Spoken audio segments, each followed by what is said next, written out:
നിങ്ങൾക്ക് കാടും മേടും ഒക്കെ ഇങ്ങനെ കയറി നടക്കാൻ ഇഷ്ടമാണോ ഗൈസ്? എനിക്ക് ഭയങ്കര ഇഷ്ടമാണ് ഗൈസ്. അപ്പോൾ ഇന്ന് നമ്മൾ ഒരു ഫേസ് പാക്ക് ഉണ്ടാക്കിയാലോ? ഫേസ് പാക്ക് ഉണ്ടാക്കാനായിട്ട് നമ്മൾ കസ്തൂരി മഞ്ഞളും അതുപോലെ ആര്യവേപ്പും പിന്നെ നമ്മുടെ ഫേവറേറ്റ് സാധനമായ കറ്റാർവാഴ എടുത്തിട്ടുണ്ട്. അതിൻ്റെ കൂടെ കുറച്ച് തേനും കുറച്ച് തൈരും കൂടെ നമുക്ക് ആഡ് ചെയ്തിട്ട് നമുക്കിതൊന്ന് അരച്ചെടുക്കാം. അങ്ങനെ നമ്മൾ അരച്ചെടുത്തു. പക്ഷേ എനിക്കൊരു അബദ്ധം പറ്റി ഗൈസ്. തേൻ ആഡ് ചെയ്തപ്പം ഇച്ചിരി തേനങ്ങ് കൂടിപ്പോയി ഗൈസ്.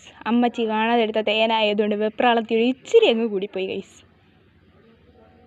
നിങ്ങളിത് അരച്ചെടുക്കുമ്പോൾ ഒരു കാര്യം ശ്രദ്ധിക്കുക, മിക്സിയിൽ അരയ്ക്കാതിരിക്കുന്നതായിരിക്കും ഗൈസ് നല്ലത്. കാരണം വേപ്പ് കഴിക്കും, പിന്നെ ആ ജാറിൽ നമുക്കൊന്നും അരയ്ക്കാൻ പറ്റത്തില്ല ഗൈസ്.